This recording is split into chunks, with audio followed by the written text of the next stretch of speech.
Welcome to the Beyond Atheism podcast, with me, Nathan Alexander, and my co-host, Todd Tavares. This podcast moves beyond questions of God's existence to ask, what's next in a godless world? If you're enjoying the show so far, remember to like and subscribe, rate and review, and consider supporting us on Patreon. Beyond Atheism is produced and distributed by Atheist United Studios.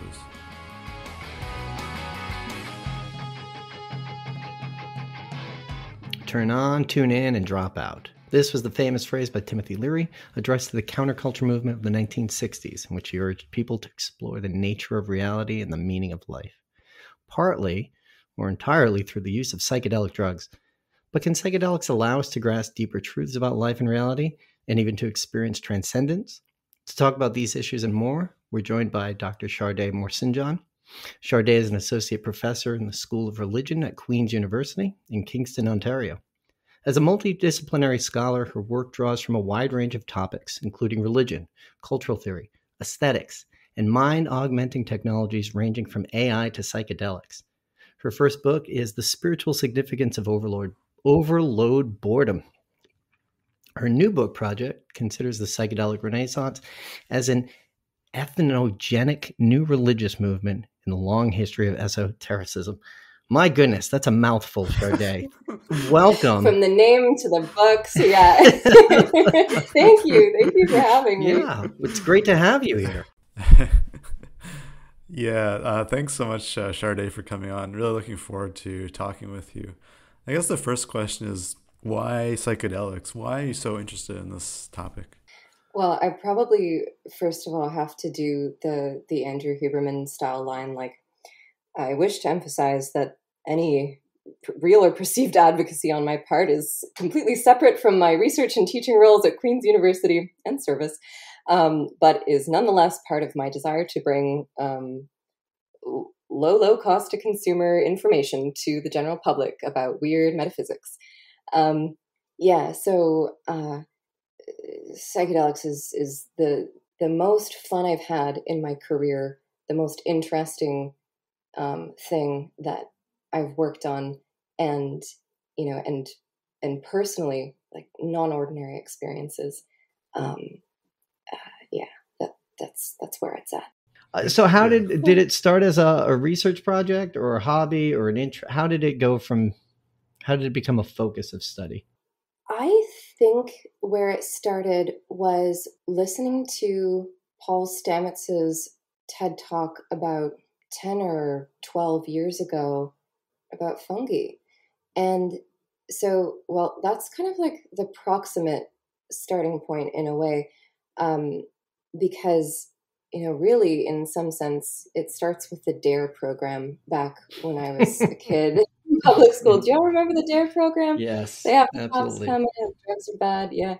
And I really drank that Flavor Aid, and I was absolutely straight edge for the longest time, and it's a funny thing because I was craving aesthetically interesting, meaningful, intense experiences, but I had cut myself off from most avenues of doing that, not just with respect to like substances and practices, but even socially. I didn't want to associate socially with people who did drugs. It seemed like the most morally bankrupt thing that anybody could do. But I nonetheless, or maybe tied up with that kind of prohibition that I'd set for myself, was really, really fascinated with the nature of mind and consciousness, and this whole sort of family of concepts that taps into whatever we're trying to get at with those words, and was kind of constantly experiencing some sort of low-level crisis of meaning, which is where my first book came from. And I found boredom as an idiom to describe this sort of warping of time and problem of meaning. And as I was working on that, I was thinking about different kinds of minds and phenomenology, and what is it like to be a me or in anything. And I was thinking about networked intelligence and network thinking and network living, because I wound up really talking a lot about what it is to live like in our present computational condition. And this was back in the early days of TED Talks, the cool days of TED Talks. And I listened to that, and I remember, the idea of this this agential and really kind of clever mycelium, the way that that the underground part that we don't notice of the mushroom fruiting bodies, it could move fast, and it could communicate fast, and it could communicate with other organisms, and it could do all kinds of things. So I had that in my mind, and I had that resonance of that. He is fond of saying, Stamets and others are fond of making a comparison between the way that all fungal mycelia connect and communicate, and the way that psilocybin, the active ingredient in so-called magic mushrooms, does that in human body minds, and between people who have had those experiences. So all of that was in there and percolating, and I was using some of those ideas in my book, The Spiritual Significance of Overload Boredom. I too often say overlord. I can't say overload boredom. I say overlord boredom. I don't know what that portends. And then the funny thing is, I mean, we started to get like the endless trip of Michael Pollan. Eventually his stuff came out, and just gradually it was definitely more and more in the air, if not the water. And then sabbatical became on the horizon. The book number 1 was done, and people started asking me, what are you going to do? And I started hearing myself say psychedelics. And it came true. I said it enough, and I lived into it, and then it became true. And I have oriented my whole research program around psychedelics, and it has been the most generative, fruitful, socially rich, collaborative thing I've ever done. There's so much kind of intersectoral and interdomain collaboration in that space. Right.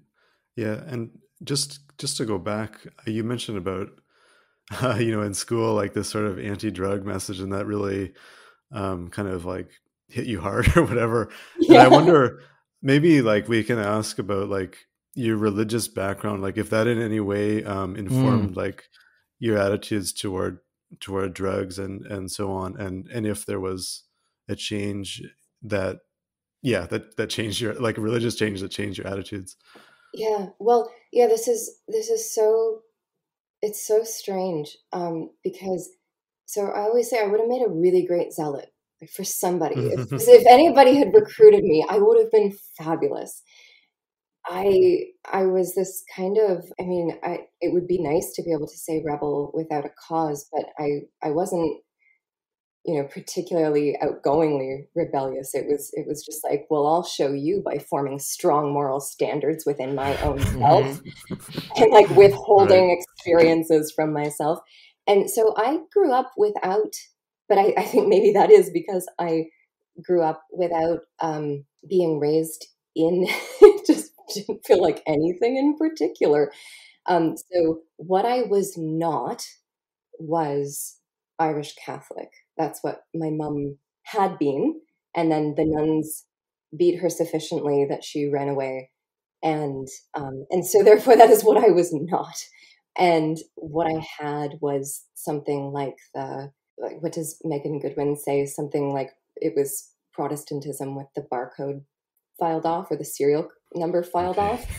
Sort of like standard issue, liberal, mainline types of hegemonically Christian values floating around there, I'm sure, because that's, what would have been residual in my mom, I assume. And I was really like I didn't have, there wasn't sort of a community identity in terms of like a neighborhood.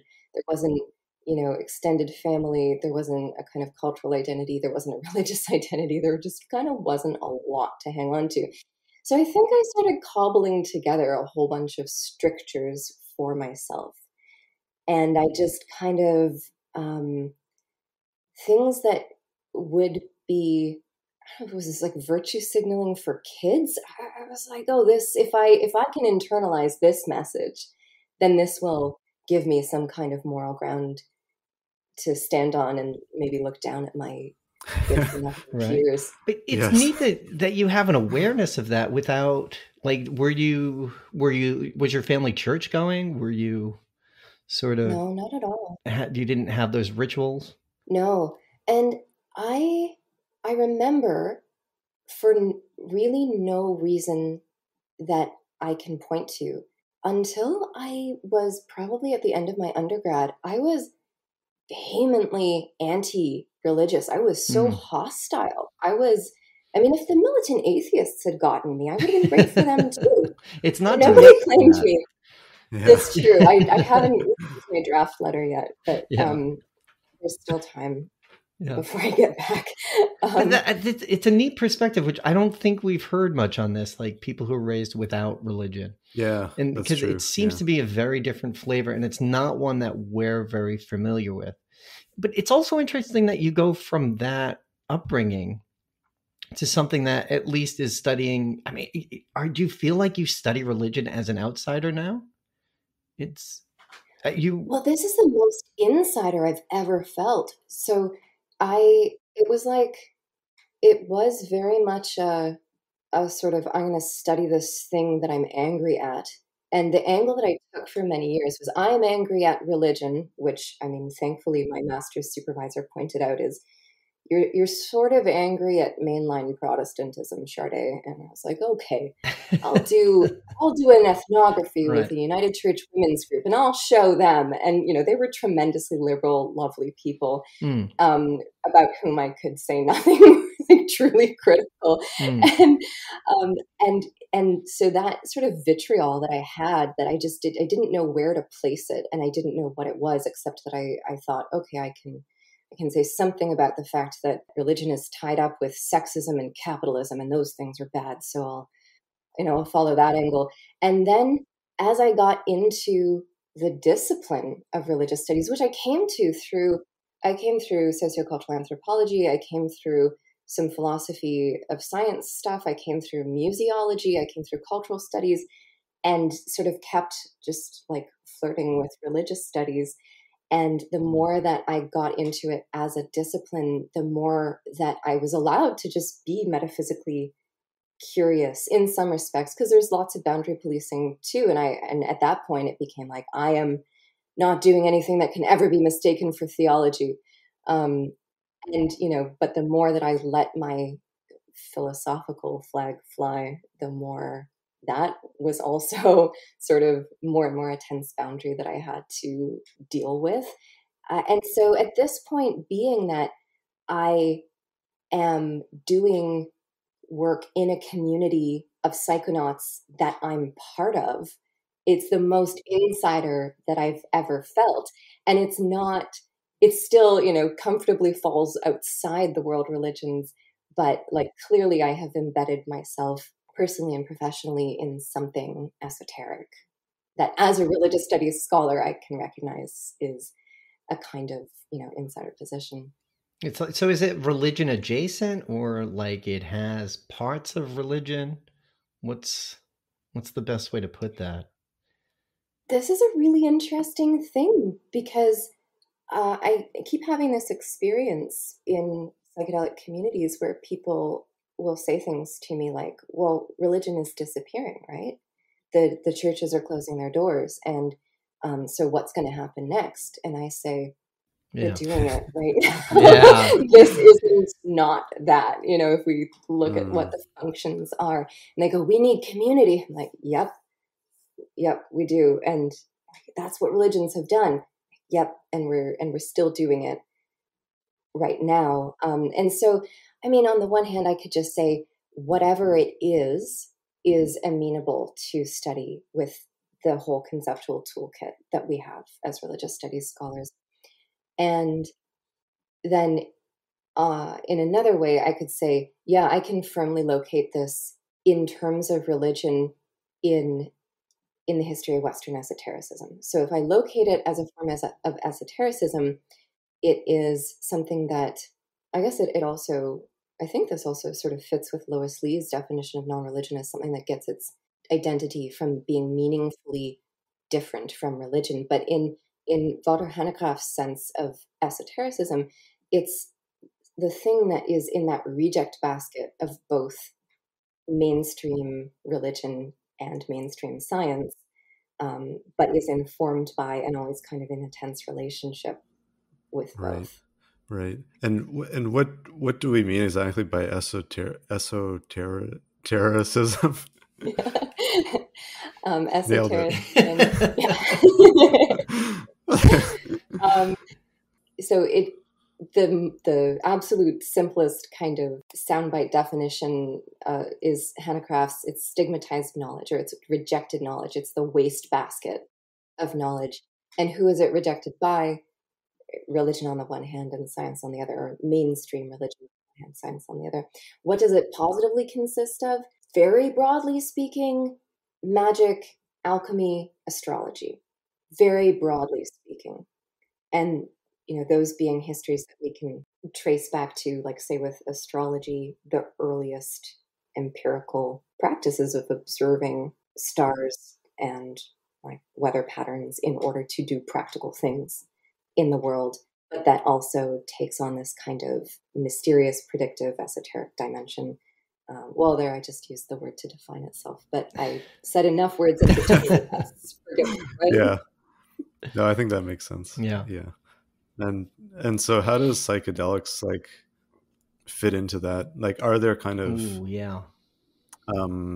almost like churches or institutional sort of things like that around psychedelics? Oh man, there's so many ways. It's a damn smorgasbord right now. So one thing is that, yeah, there are these entheogenic NRMs. Right. That was the Okay. entheogenic. Wait, maybe that's another thing we should define. I don't know. Yeah. So entheogen means God generating. Okay. Okay. I see. Okay. And this is another. It's a synonym, or sometimes I think a euphemism for psychedelic that I'm hearing increasingly lately. In fact, so usually it's being used specifically to point to religious uses or spiritual uses, like avowedly, by the people, avowedly religious or spiritual uses of psychedelics or other practices like fasting for a long time, or like praying with your head between your knees for a really long time, or holotropic breath work, things that can produce psychedelic experiences, but for religious or spiritual purpose. But I'm seeing some concept creep increasingly. So for instance, I was at one of Kingston's psychedelic community events the other day, and this was one that was targeted towards students because we have a club at Queen's for psychedelics. So there was a PowerPoint, and it periodized the different eras in psychedelic history, with the most recent one being the entheogenesis era. And I thought, well, that's really interesting because that embeds the notion of God or religion into the very premise and what the era is about right now. But so that's entheogenic, and then it's just, there's always some kind of strategic branding problem or communication issue or angle. Psychedelic, it comes from like psyche or psyche, mind, soul, and delos, manifesting. So mind manifesting. And that was kind of coined in part to be able to not use the word hallucinogen. Just all of these things have baggage and get freighted and sort of need to. So that's yeah. So there are entheogenic churches popping up. And I was actually just talking on the Religious Studies Project podcast the other day about this one called the Church of Silomethoxin, which was started by 2 lawyers and a veteran in the States. And they are very savvily using the legal form of a church in order to provide legal protection to give a psychedelic as a sacrament. And the fella whose labor of love this is, he has, as a lawyer, helped establish over 30 other such churches. So there's a big entheogenic church movement. But then there's also just stuff like, you would not believe the number of psychedelic scientists who say to me, did you know that the root of all religion is psychedelic? And did you know that the mysteries of Eleusis were psychedelic? And that John was actually psychedelic? And then I go to my biblical studies friends and colleagues and I say, they're saying this still. And they go, we debunked that 30 years ago. And we debunked that 60 years before that. And how many times? So there's that. There's also the fact that when psychedelic research got back up and running in the early 2000s, when Johns Hopkins obtained regulatory approval after the whole freeze due to Nixon's racist war on drugs, it was the mystical experience questionnaire that was at the heart of those first studies with psilocybin, saying psilocybin can occasion mystical experiences. And things like mystical experiences that are indistinguishable from religious experiences that are had in, a church setting. And the mystical experience questionnaire was itself, it was derived. So what was used there was derived from what Walter Pankey used in the 60s, which was with the Marsh Chapel Good Friday experiment, where he, with approval, dosed Harvard divinity students in a Good Friday service in church, and then said, do these psilocybin occasioned experiences compare to sort of regular religion occasioned mystical experiences? That could be called the regular version of anything. And yes, they did. And so there's been this kind of use of religion to legitimate psychedelics all the way through. And that mysticism concept was itself taken from the perennialist Christian work of the philosopher Walter Stace earlier than that. And so there's just so much. But also in this space, I see so much interest in astrology, in magic, in past lives, in ancient aliens, in it just my friend Jacob used the metaphor of a violently shaken snow globe of of esoteric references. It has everything. Yeah. So, okay, so far what I've got is that there's a large community of psychonauts, some of whom are using psychedelics to create gods, which may or may not form into religion based on mystical experiences and spirituality. This sounds very different from what we typically understand as religion, and it seems like most mainstream religions disregard this. They're not interested in it. But spirituality is a universal part of religious experience. What is meant by spirituality, and how does this mystical, esoteric phenomenon inform spirituality as an experience? Yeah, good question. So that is really at the heart of what I'm tracking with these communities, because that part, the what does spirituality mean in this context, it's a discursive question that I can track through the literature, and I can track through the way that people use it. And well, I mean, so Sharday, for me, and I think this is true for most atheists, it's almost like an alien concept. It's so weird. I don't have any functional grasp of it, and I don't know, Nathan. Do you have spirituality? Yeah, when you think of spirituality, do you even have a sense of it? Is it a feeling? Can you define it? No, I don't think I have a sense of it. It's hard to define. I mean, it's one of those things, it's hard to define without defining it in a circular way, I think. Right. Wasn't there? Yeah, this is maybe. Is it ineffable? Is that no? But I remember, descriptor? I think at some point you looked at the definition. There was something like, spirituality is like believing in spiritual things or something like that. I mean, I don't know. It's just some totally circular definition. But yeah. Anyway, yes. Go ahead. I can offer something that can help ground this. My dear friend and colleague, the brilliant Dr. Galen Watts, wrote his dissertation and first book on the spiritual but not religious in Canada. So SBNRs, millennial SBNRs, of which we are that generation. And I mean, I think what they said, so he actually hung out at institutions where he thought that this particular type of spirituality was really embodied. And he hung out at C3, which I believe did understand itself specifically as a church, but also Toastmasters and AA. Very interesting. And what they said had a lot to do with notions that I think will probably sound very familiar, like connection and meaning and personal expression, and the idea of, I think, sort of belonging in a responsive universe and things like that.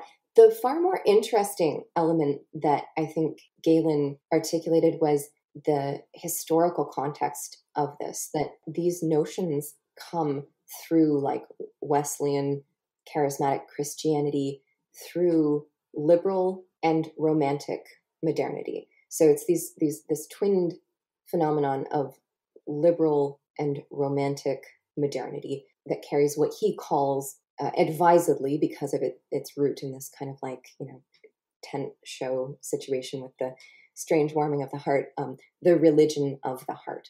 So yeah, I think that helps me historically ground where those elements of the discourse of like belonging and connectedness and all of these kind of good things come from.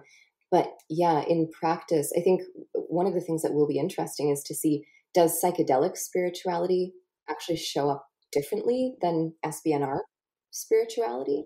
Because the psychedelic spirituality, very much about belonging in a responsive universe, very much about connectedness, like with the fungal mycelium as the primary metaphor of connectedness, but very, very much about direct, non-ordinary experience, which, I mean, is similar to the kind of charismatic impulse of having some kind of a revelatory event, an event deemed revelatory in Tavesian language.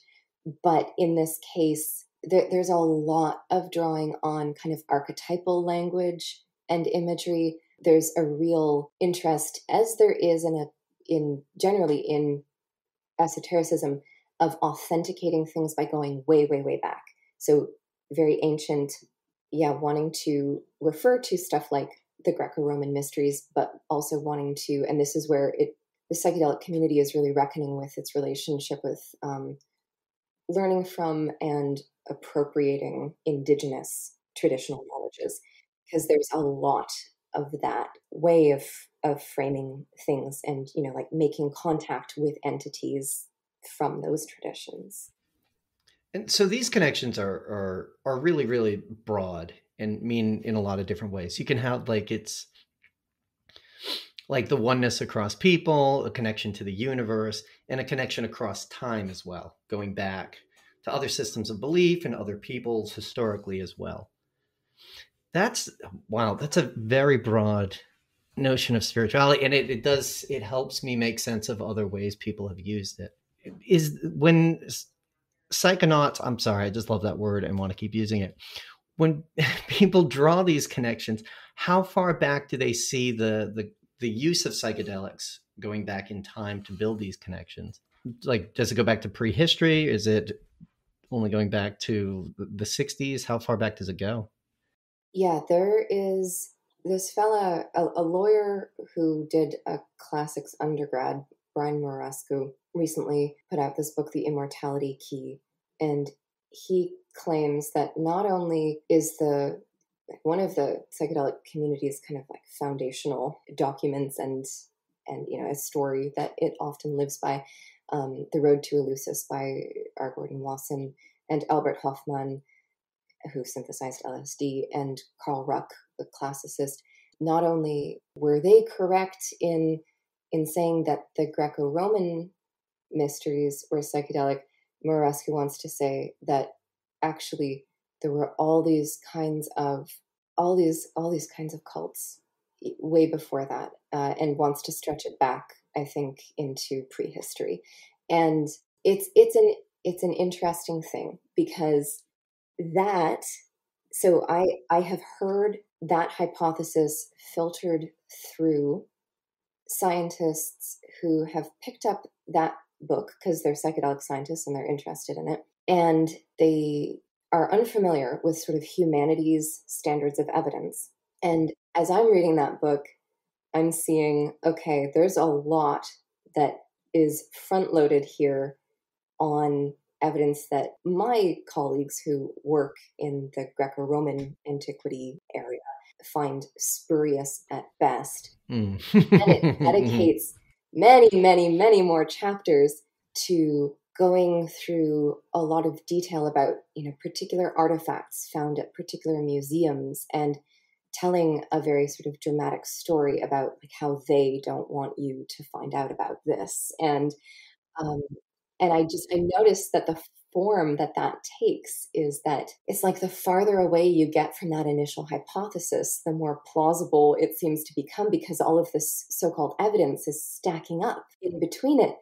But if you remember that the hypothesis to begin with was on shaky grounds according to the people who have dedicated themselves to those disciplines, except for a few kind of outlier figures, it is suspect. So there are claims that seem to be being taken seriously because it looks to people who are not in that area like there's a heck of a lot of evidence being marshaled for it, that it's very, very, very, very, very, very old.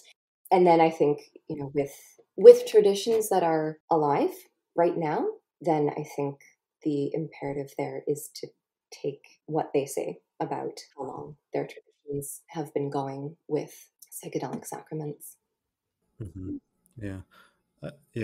I wanted to ask, moving away from religion into more like secular and atheist people, I mean, I feel like probably there's benefit, I think, for atheists and secular people from psychedelics too, and perhaps more so. I mean, like, well, what is your thought about taking psychedelics and like getting a new picture of reality, but not ever kind of abandoning like a materialist worldview or something like that, but nonetheless, still like doing psychedelics and then coming away with like, changed understandings of consciousness or something like that.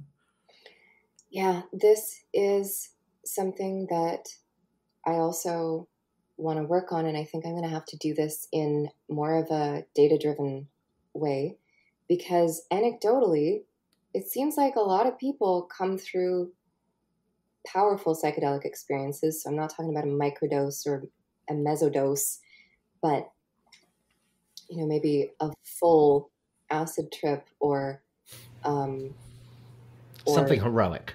Yeah, a heroic mushroom trip or a full embrace of DMT, and they come back ontologically shocked. They come back changed.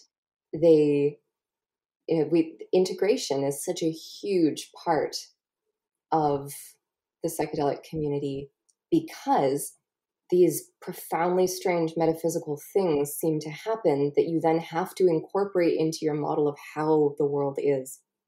And so I am curious to know actually how many people do go through that level of non-ordinary experience and do not deem it religious, spiritual, supernatural, non-materialist. But then there's also stuff like, I don't know, like, are you a dual aspect monist? Maybe you think that there is one substance, but it sort of shows up in two ways. It's Shakti and it's Shiva. It's a particle and it's a wave.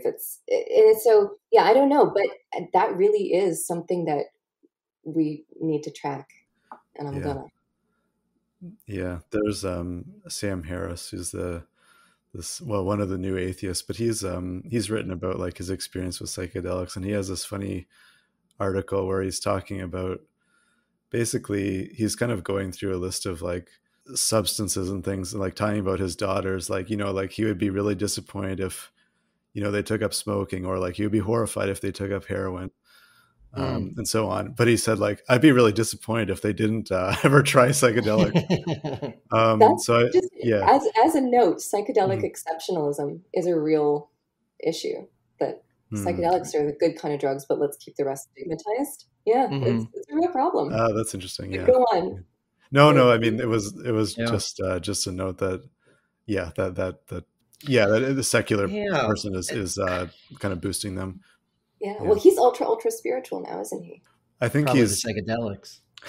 I think he's trying to like reappropriate or whatever the word spirituality, but I mean, I wonder how much of this is like that sort of like secularization of something that's seen as sort of ceremonial or sacred, right? Like you have this thing, it's part of a ritual, it's either a rite of passage or something connected to a bigger religious community project, and now it's been taken out of that. Are the psychonaut community, are they trying to rebuild around that notion, trying to sacralize it, or is it something that's being left to be profane and meant to be secular and meant to be common?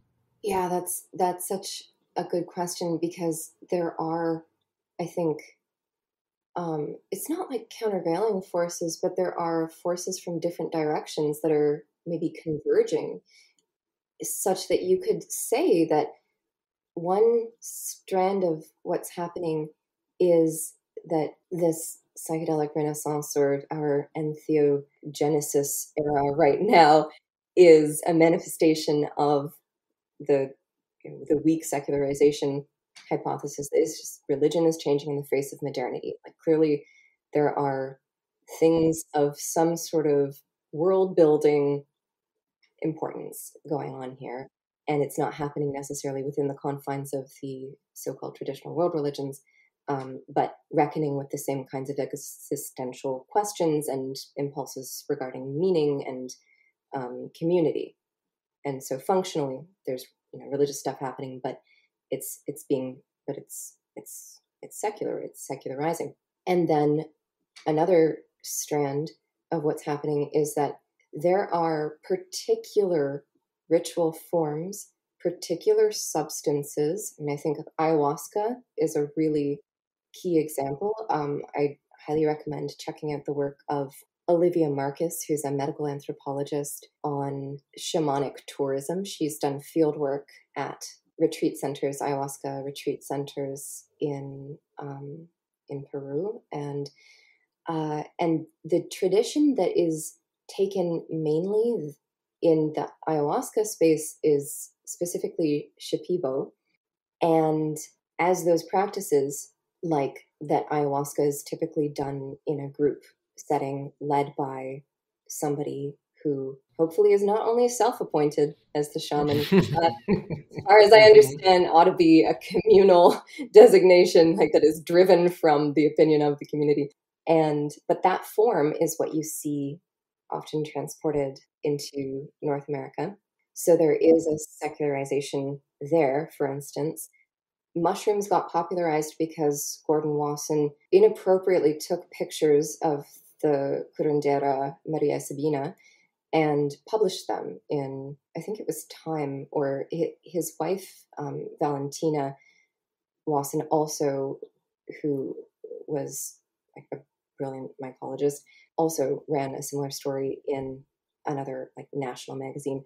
And so a lot of mushroom lore and practice and just knowing about them, how to identify them, all kinds of stuff. This is taken from the Mazatec tradition, which is, in both of those traditions that I've just mentioned, Mazatec and Shipibo are very much extant, but have been seriously damaged by tourism. Like, they ruined Maria Sabina's life by overrunning her town. And so there's that. And then there's the fact that, and interestingly, I think because a lot of the researchers who have been at the forefront of the Renaissance period, so at Hopkins, Roland Griffiths nearly left his research career to go join an ashram. And Bill Richards is theologically trained. And there are a bunch of other people who actually come from some kind of theological training and then into this space. There's some sort of secularization of some kinds of internal maps of how things go, and bringing that into a clinical space and a research space, and figuring out how to do that. And then there is also, even beyond those particular personalities, a recognition of that, whether it's, I don't think religion can be used to explain this. I think it's just that people do things in community. And those communities that some of these psychedelics have been done in historically could be described, or people want to describe them, in religious or spiritual terms. And so then people go, oh, we've always done it this way. So if we're going to have the right set and setting to do it today, we need to make new rituals. And so you do see and this is another line of where there is the invention. It's like the Sunday assembly for the research lab. It's in the invention of secular rituals, because they can't be too clearly referential to any given tradition. But I have seen still photos, for instance, of some of the settings where say psilocybin sessions would happen for trials or for research. And there's a Buddha statue, there's a candle, there's a rose, and there's there's like Celtic knot tapestry or something. And so there is a ritualization going on. Yeah, and it really tells the story, because as you say, like, something is being co-opted, right? It's being taken out of where it was, but it's being recreated in a different society that's secularized, that has this loss of meaning, that's being recreated, but it has the setting, meaning the conditions that you have a heavy trip in, and who you're with, and how it establishes the mindset. You have to create sort of a ritualized setting, and then you have a heavy dose, you go through it, and you get to meet God. That sounds pretty nice. And then and you come out of it with a spiritual awakening. That really does sound like it's almost like a secular road back to a sort of religious foundation. And I think it's really weird. It's a strange path that secularism can take. That's unexpected. Yeah, that's a good way to put it. And it really, regardless of exactly the terms that it's put in, it does come to this meaning crisis problem. And some people describe that by saying something more like, it's because we've lost religion or tradition. And some people put it more like, no, those changes are a function of a much broader, set of conditions that can produce, enemy and disconnection and fragmentation. But it comes down to, finding these different roads to experience something meaningful. Right. So how do people get into it? This is we're at the end. All right. How do we do this? Check out your local society or community. And I guess the disclaimer has to be made that there are a lot of good folks fighting the good fight for legalization. It's following the medical cannabis model. There are legal challenges up right now that it violates sort of basic rights that people have to not be able to make these decisions for themselves, and that there should be access. But so I have to say that because, of course, we can't encourage anybody to do anything illegal now, can we? Yeah. Yeah. The legality also extends to research, doesn't it? Where it's still mostly illegal to conduct research on psychedelics, even for things like PTSD and any sort of psychological treatment. There are, in Canada, 2 ways to obtain the Special Access Program and Section 56 exemption.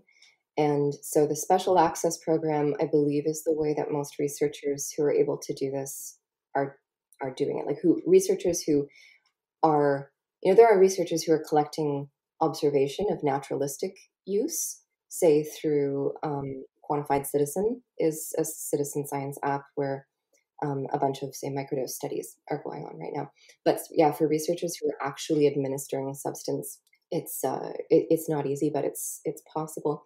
But it can be said that well, so I've got friends who are absolutely insistent that with the right set and setting, and so a sort of ceremonial one, and paired with breath work, cannabis can be just as psychedelic as anything else. And so, what I could say about, if you kind of want to do a toe dip into this space, is find a community that is doing that kind of group work, and you can have a perfectly legal experience in that way. But it seems like a lot of municipalities have a community, like a psychedelics community. And yeah, I mean, I think often about the fact that it not that long ago, and for friends of mine in this space who are of an older generation, to put that out there could have, maybe outed friends of yours, or, taken a community that was supposed to be very close knit and underground, uncomfortably above ground and exposed. So it feels weird in a way to say, like, go join your local community. Like, do so carefully and with respect, please. But yeah. Excellent. I think that's great advice. And and also keep it legal and safe. It's not just set and setting, it's making sure everything's safe. That's right. Setting, supply, dose, integration. Yeah. All of that. We've got the lightning round, Sharday. That's cool. Yeah. So should we make it, it's normally can a true atheist. Should we make it can a true psychonaut? Yes. I love that. Oh. All right. Okay. Let's see if it works. Yeah, I think it'll work. All right. Well, the easy one. Do you want to start, Nathan? Sure. Okay. So I guess we should just say these are just short questions, Yes. short answers, and so on. You can elaborate a little bit, but it's called a lightning round, though, I guess. Anyway, yeah. Okay. So can a true psychonaut believe in God? I know a bunch who do. Can you have both? I mean, we mentioned it earlier. Do you know people who've like gone through it and been like, yeah, I totally talked to God. It was amazing. And then been like, yeah, but God's not real. Can you kind of have that dual sense? Really? Actually, yeah. Yeah, I do. I know a particular neuroscientist who maintains, I mean, he's gotten into some pretty wild polypharmacy, like many layers of many substances, and had some really, some experiences that were like, yeah, this shows something about how very profoundly weird reality is. But I don't know. But yeah. So they met God, but maybe it wasn't God, trickster God. Yeah, that's right. Yeah. Well, can a true psychonaut attend church? In fact, there's a whole phenomenon of psychedelic chaplains. Wait, like So they could even, like Ken Casey's, I forgot what they're called already. Man, Merry Pranksters. The Merry Pranksters, like where they were evangelizing acid. Is it like that? Not evangelizing, but actually, maybe working on the staff of the institutions that would traditionally employ chaplains for the sake of integration, which is something between like a spiritual direction and psychotherapy and and harm reduction. And there is an idea that actually, that mainline churches may want to adapt to this entheogeneration by training or providing psychedelic chaplains. So yeah, I think yes. Okay. Can a true psychonaut think we live in a computer simulation? Oh.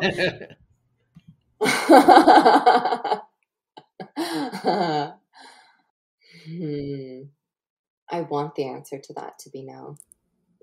Oh, to be no. Oh. Yeah, I want it to be no. I want it so that I want the intel that people are bringing back to be like, yeah, don't worry, it's all very That's meaningful. true. Very connected. That's a good point. Yeah. Does anybody endorse the simulation?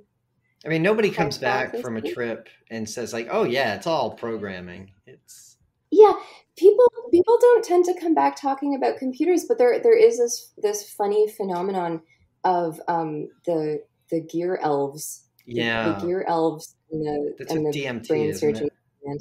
With DMT. So there is like a mechanical flavor to some of these, the aesthetics of some of these, but I haven't heard like, yeah, it's all code, it's all binary. Right. Yes. But gear elves, man. Can a true psychonaut believe in the transcendent? I guess, or do they have to? Yeah. Well, I think a true psychonaut probably thinks that the transcendent is imminent. Right. Oh, yeah, man, that's and then they'll draw you an Ouroboros. Right. Yeah. Okay. Can a true psychonaut play with a Ouija board? Ooh. Oh, yeah. Every Saturday night. Yeah. One hasn't been busted out at any parties that I've been at, but that is like esoterically on brand. That's true. Yes. Yeah. Can a true psychonaut believe in an afterlife? One of my favorite things on this that I've heard recently is a dear friend of mine said to me with a straight face, and then heard what he said and laughed hysterically, but continued to endorse the sentiment. It's hilarious that we think that people die. Yeah. It was so clearly circular in some way. That's quite telling. Yeah, it's a good one. So is the answer yes? Yes. Okay. Or I guess if if no one dies, then I guess there's no afterlife. Oh, thank you. That's actually a way more sophisticated answer. Cut out you saying that. Cut to me saying that. Well, clearly, if consciousness is fundamental, then life is ongoing with no serious interruptions. Ties into last or just our last episode, we talked about that, but the persistence of consciousness, how it just can't. Yeah, exactly. The self dies, but consciousness goes on. I think it's me. This one is more relevant for the can a true atheist part, but can a true psychonaut use the prayer emoji?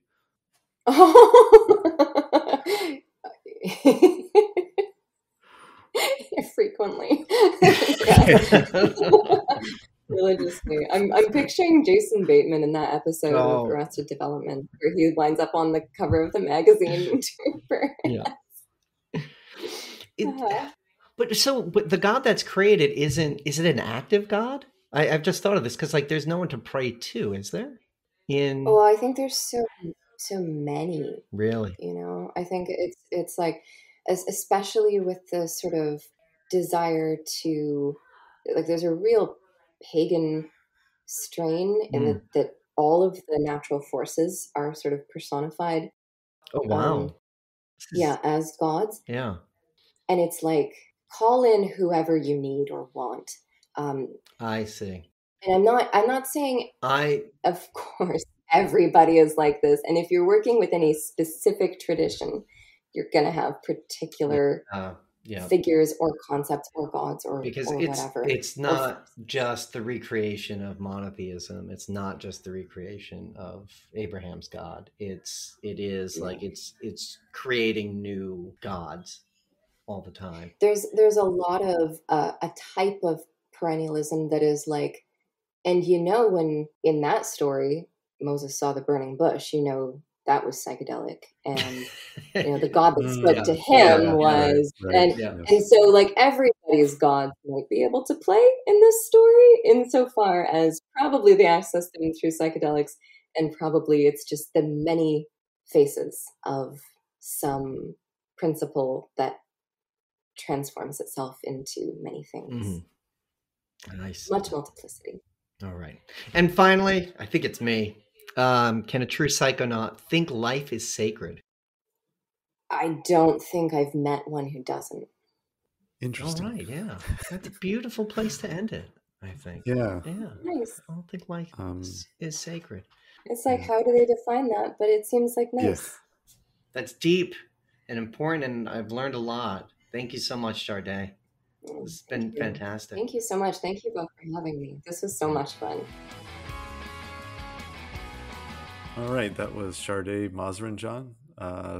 What were some of your takeaways? Well, I mean, there's a lot to unpack there. Well, one thing I finally learned what spirituality is.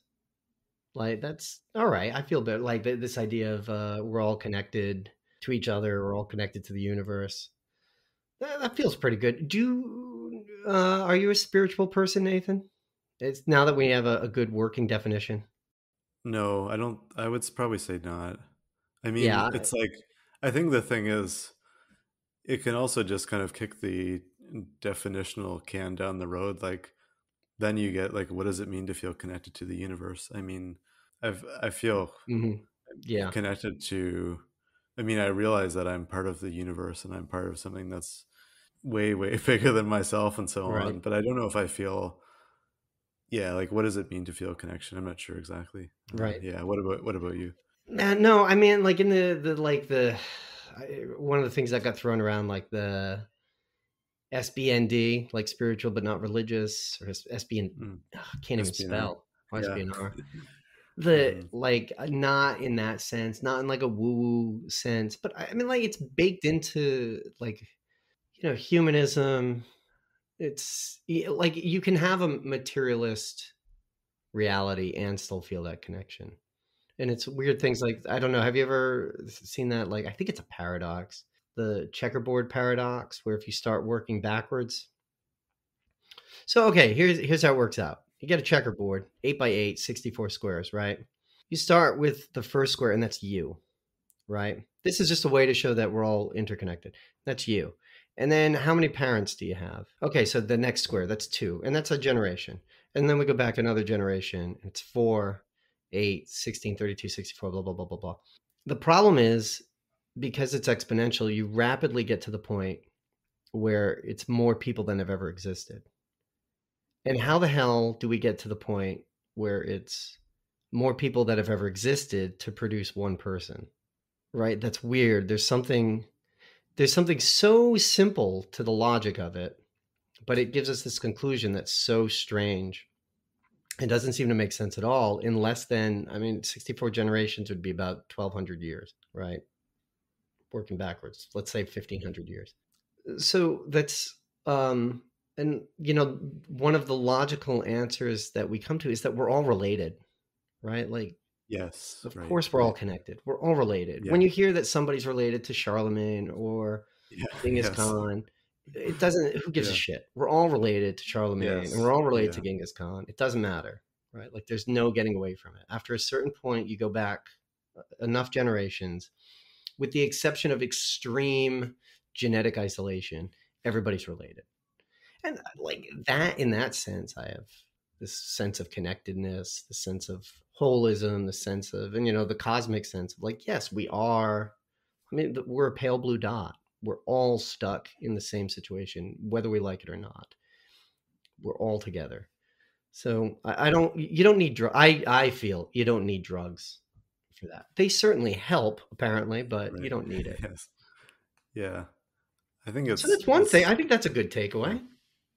Yeah. Is there anything you found, Nathan? Just to add on to that point, I mean, I think, again, I don't know that I would say it's spiritual, but like, even if we go beyond like how we're related to other humans, like we're literally cousins with animals and birds and plants, like not like metaphorically, like literally cousins if you go far enough back. And so I think that's pretty cool, that we're all part of the same story of life. But again, I don't know that I wouldn't call it spiritual. Maybe other people would, and then maybe that's just a matter of the terminology people are comfortable with. Yeah. And I mean, if it's more of a metaphysical sense, but you can get to that point without the metaphysical, I feel. Yeah, So that's yeah, I one agree. thing. Mhm. You know what struck me? You know what was weird that I hadn't thought about before? Is that like the idea that religion permits drugs, right? Right. Or like advocates it, which I'd Yeah, never yeah. really like explicitly considered before. Like religions do advocate explicitly ways to like alter your consciousness. And normally we think about like forbidding. And I mean, I don't know if I ever told you this one, but when I was in Korea, I had a student who didn't drink alcohol. Right? It's first of all like some good background to know is like Korea has a very strong drinking culture, and particularly in workplaces, you have to go out and drink as a group. It's kind of like socially mandated. And he's like, I don't drink. I'm like, why don't you drink? And he said, well, because I'm a Christian.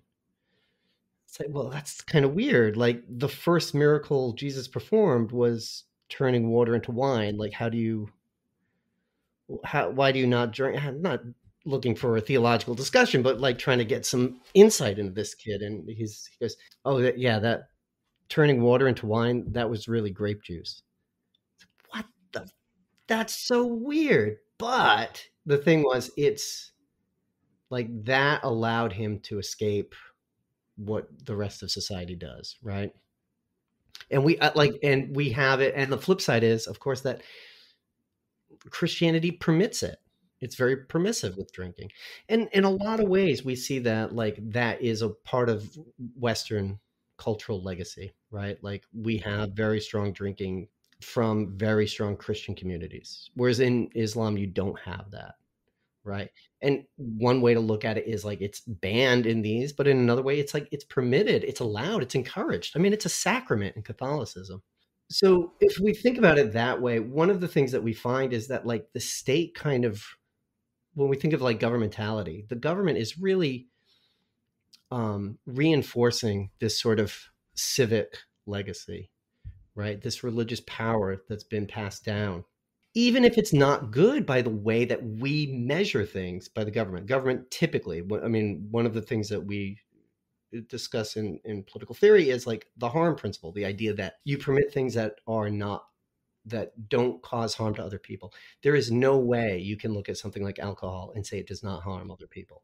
It's very, very clear that it does, but we have it where it's passed down, right? We know that this is what the state does, right? It's permitting this, it's enforcing this social permission. It also allows businesses, things like opiates, pharmaceuticals. But when we start pushing it into this drugs section, these psychoactive drugs, psychedelic drugs, places where we don't find any harm, and cannabis is included in this category, there's a break with this legacy, with this religious legacy. It wasn't religion that permitted it. It wasn't businesses that were permitting it. It's just democracy, right? It's just people who have for a long time worked to legalize cannabis. And then it happens in the US. I'm not sure about the Canadian case, but almost every state in the US that's legalized marijuana, almost all of them did it through voter initiatives. There's only like one or two cases where state legislators did it. So the government, it's not the government rationally looking at a list of drugs saying, okay, what's harmful, what's dangerous, what's bad. It's got nothing to do with it. Instead, it was people going out, voter initiatives, saying this is what we want. And this is to bring it full circle back to, the Atheist Project. When we go out and we say, okay, what does it look like if we have a government that's divorced from religion? What do we do that disrupts a religious legacy that imposes culture on us, imposes the rules on us? This is a case where we're doing that, right? This is a blank slate. We don't have a religious legacy that endorses psychoactive drugs. But we know socially they're not harmful, right? Compare opioid deaths, tens of thousands. I mean, it's really ridiculous in the US, right? The tens of thousands of opioid deaths every year, which were like artificially created in laboratories, compared to psychedelics that have killed literally no one over Yeah, their right. entire history. Yeah. Yeah. Yeah. I agree. I mean, one interesting thing is like, and I think we talked a little bit about this with her, like that sometimes you can even make a religious freedom argument for legalizing certain like psychedelics or whatever, which is almost um yeah, almost like a Yeah. kind of a reverse case where Yeah, but I yeah. but atheists aren't going to do that, are they? No, but I think she was talking about like these sort of if I recall correctly, like particular churches. Well, I mean, the thing is, what does it mean to be a church? Like church kind of based around psychedelic drugs or something, and claiming that religious freedom. I mean, it's sort of like this, like the satanic temple using that Yeah. idea of Yep. religious freedom.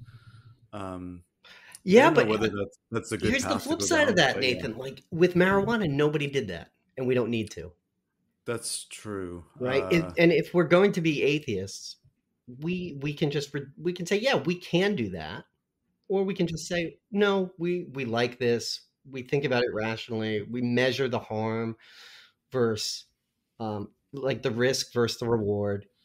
We think the outcome is totally okay, and Yeah, that's yeah, yeah. I And agree. it's a weird thing, right? Because we're getting rid of that grounding that used to be there. Jesus drank wine. We should be allowed to drink wine, right? Our elders ate peyote. We should be allowed to eat peyote, right? It's an important part of a ritual or a rite. So, I mean, so one of the things I find, which I hadn't thought of, is that like when we think of things as like an atheist culture, an atheist society, what does an atheist world look like? We don't need to do that, right? We can wash away these things that religion says are good to do or you need to do socially. I think that's Yeah, powerful. Yeah. yeah, I think yeah, um, and I think there is more of a focus on like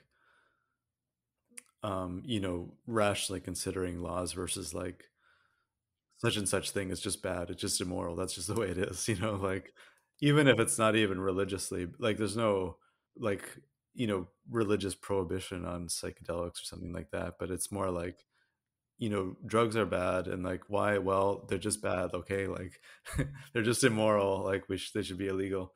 But rather than like actually sort of thinking about like what is the harm versus benefit or so on, which Yeah. is a Yeah. more rational way to approach it, I think. Yeah. And um I mean, like, this isn't to say that as an atheist or a non believer, you need to endorse psychedelics. You need to go out and do them. It's just that yeah, that we have to think about these things rationally with like and look at things like we are looking into an abyss, right? Like, whoa, where do we want to put the ground? Do we want to, right? Like we get to make these decisions. Take it seriously. Become interested in and invested in it, whether or not you're doing it. So Nathan, are you gonna start hitting up the mushrooms now? well, there is, I never done psychedelics before, but there is here in Ottawa there's a ton of cannabis stores. But I saw on my street there's like, I think there's like a dispensary or something for like magic mushrooms. I'm not sure, Really? like yeah, I'm not sure, like I assume it's illegal, but it's like it's one of those things where it's probably becoming sufficiently like widespread that people will look the Mm. other way. Maybe, I'm not sure. So Mm. maybe we'll see. We'll see. I don't know. I'll All edit right, that we part expect out. you to report back in the next episode about what Yeah, happened with the magic mushroom yeah, dispensary. yeah. All right. Yes. Better not just be like cremini mushrooms or oyster No, mushrooms. it's got psychedelic artwork and stuff on the building. So Yeah. obviously, yeah, Maybe they just colored. Did they put food dye on the mushrooms? yeah, right, yeah, Yeah. yeah, yeah. Yeah, Anyway, I don't think I'm not going to be smoking DMT no, anytime okay, soon.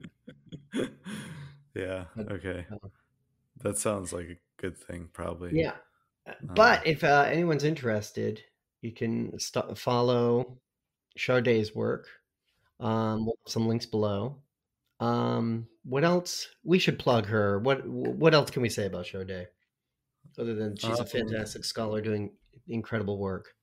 so her book is called the spiritual significance of overload boredom. I almost said overlord as Overlord. well. And check that out. And she's got she's working on a new book on psychedelics, which is mostly what we talked about. So keep an eye on her website and follow her on social media if you want to. And I'm sure if you have fantastic stories, she would love to hear from you. That's always a question it's always an issue for people doing research in that field. Mm-hmm. Yeah. Otherwise, what do we, I don't know, Nathan, do you have anything to plug? What's going on? No, nothing to plug. Follow me on Twitter, I guess. Nath G. Alexander. Well, it still exists. I really have I think I sort of have not being there anymore, but you never know, so it's still there. So do it a lot so he notices. Push the buttons really hard. Yeah. I guess. Yeah, so check that out. Nathan's there. As always, like and subscribe if you like what you hear. That's the easiest way. Of course, if you have extra money hanging around, we'd love to have you throw some our way and become a patron. Big support to our patrons. We love you guys so much. Thank you. And remember, even for $5 a month, you get some of the behind the scenes. You get the extra talk, which is a little looser, a little sloppier, more swearing, I think. And that's totally worth the money too. That's the best part. Yeah. And be sure to check out. Remember, we are part of Atheist United Studios. Check them out. They're our partners on the network. And Atheist United, if you're in California, looking for a good time, sign up. They're always out there. They're always doing stuff. They're looking for members, looking for people to join the project. And that's it from me, Nathan. Any last words? Thanks again, people, for listening, and we'll see you next time. Awesome.